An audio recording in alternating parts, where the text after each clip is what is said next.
I want to talk about Silco's intimidating factors that they show throughout the show because Silco is a good villain for many reasons. There's that scene where he walks in with the evil council. Dog! I was hoping that's the one you were going to talk about. That scene is fucking fuego. How could I not? When he walks in and talks to the evil council, and I guess they think that they're about to like rise against him because he made a mess. Before he goes in, right? They're in there talking, and they're talking about how Silco's not living up to his expectations. And Jinx is a problem. She's caused a lot of issues for us. She's running rampant. You got to put her down. All these type, situations. My man walks in there. He tells them, y'all, none of y'all are on my level. Okay. None of y'all have put in the work that I've put in. None of y'all care about this shit the way I care about it. You all have your own little fucking independent shit going on. At the end of the day, I'm the big boss around here. And they just start choking. Like, dying. As he's talking, they show the fan at the top stop. It stopped. And then, like, he's still talking. And he's like, do you all remember where we're from? He's like, do you remember what it was like? Do you remember what I brought you? Like, where I dragged you up from? He's like, I don't know if you guys remember what I've done, what I've been through, what you've been through. And then he lets, like, they start dying. Yeah, he lets, like, he's like, and then, by the way, they're choking, and he doesn't even put a thing on. He's talking fine. He was like, you guys don't remember what this air feels like, do you? Like, yeah, he actually mentions how thick it used to be so much that you can't breathe. It chokes you out. It can even kill you. And they're all dying, and he starts pulling out gas masks and distributing them one by one, but very slowly to make sure that they understand that at any point, I can just not give this to you and you will die. And he hands them out. And then he gets to the last guy who's like the main perpetrator, the main guy who was like, we need to get Silco out of here. He was the battery and the bad guy. He goes over to him. This guy is choking so bad. He falls over on the floor and he's dying. Silco takes the mask, takes a deep inhale. It's like, oh, fresh air. So nice, but like unnecessary. And then he just throws the fucking mask down. Oh, I love it.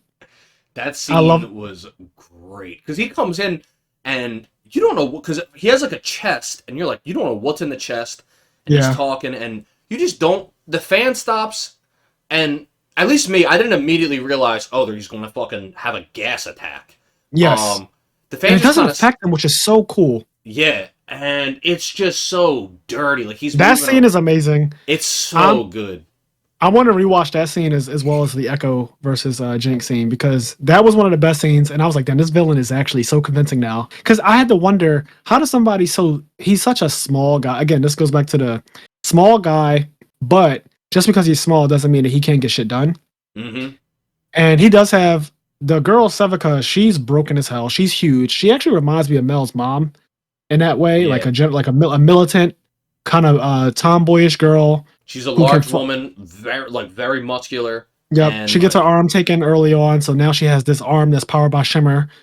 And there's this one scene where, again, the evil council tries to turn on Silco in his own in his like throne room, I'll call it. And they think that they've turned Sevica against him. And so she pulls out this blade and she's behind Silco. Looks like she's about to impale him from the back. But instead of doing that, she like slashes across and you don't know who got cut. And then you see that she actually killed that guy who he choked out in the gas room. And that part is crazy. He even asked her afterwards. He said, "Were you tempted at any point?" And then she said, "Not for a worm like him." Not for a worm like him. Yeah, that scene was great. Silco really is a great villain. And something that you said, and I agree with, but I want to ask your opinion on this. He is the kind of guy, he will do absolutely whatever it takes to get things done.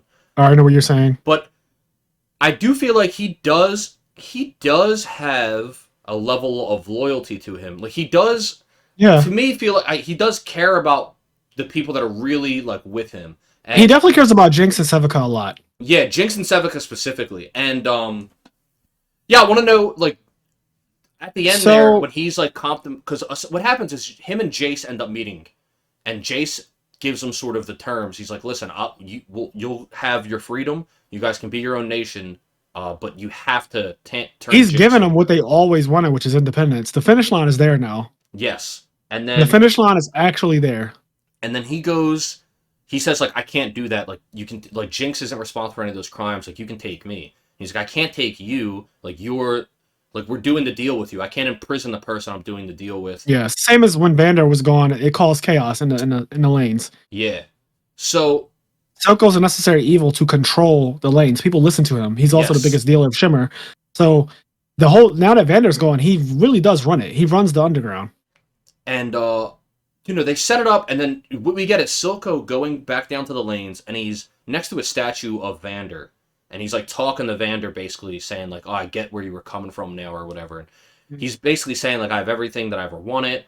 And then Jinx, he doesn't realize Jinx is there listening to him, and Jinx is under the impression that Silco is going to turn Jinx in, and then that leads us to like the climax at the end. But before we fully talk about everything that happened in the climax, like, what do you think? Do you think that he was going to turn her over, or do you think that he was going to like say fuck it and go to war? That's a good question, because he's consistently been about any means necessary. But post time skip, Jinx seems to have a sweet spot in his heart. She has a very sacred spot. Mm-hmm. And I don't think any other character, not even Sevica, has this same spot in his heart that Jinx somehow captivated. There's a lot of, and I alluded to this earlier, there's a lot of creepy shit between Jinx and Silco. In fact, I almost thought that their relationship might have been sexual at one point, because the way when she first appears in a scene with Silco, she like drops down from the ceiling, she lands on a table, and like she like crawls into his lap in like kind of a seductive way, and she's all like touchy-feely with him, and he just kind of like letting her, and she's the one who kind of does his daily eye injections with the shimmer. The way she embraces him now that she's an older girl now, she's a teenager. The way she embraces him, it has this really nasty vibe to it. This really nasty old man, young girl. He was able to control her and get her head early, which we know. He's had mental control over her since she was very, very young.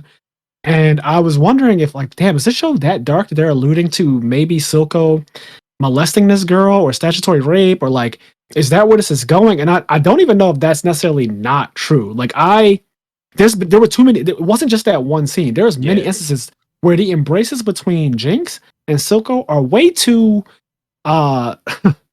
touchy-feely. Yeah. I'll say, like, they're just way too comfortable. She's a little too comfortable with his body and the way she moves around him. I don't know. It really gave me like the heebie-jeebies when I was watching the way they interact.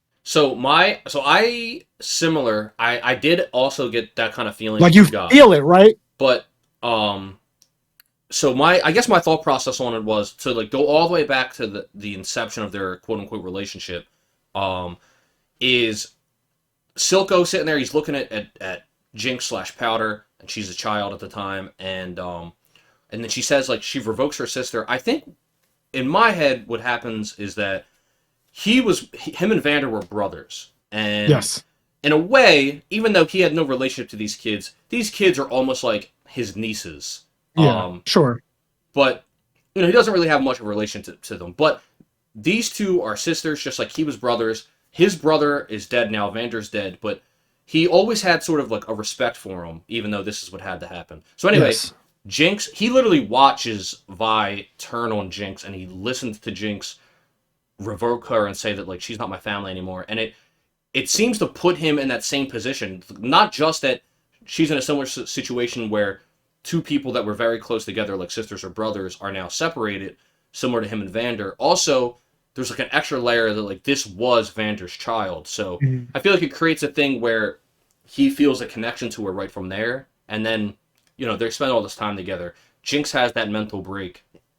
And so I look at a lot of those scenes where it seems really weird. And it's like, man, she shouldn't be hugging up on him like that.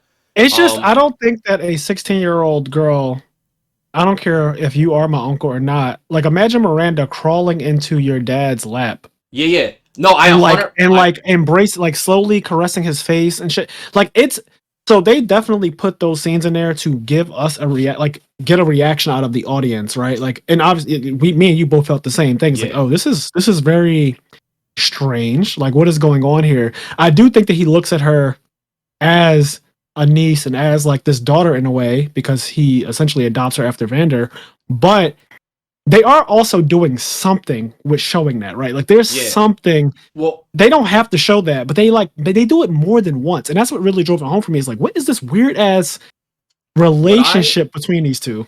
What I think, I could be wrong. What I think though is that they did that for two reasons. One, they knew it would get a reaction out of people like you and me, what we're saying. But I truly do think that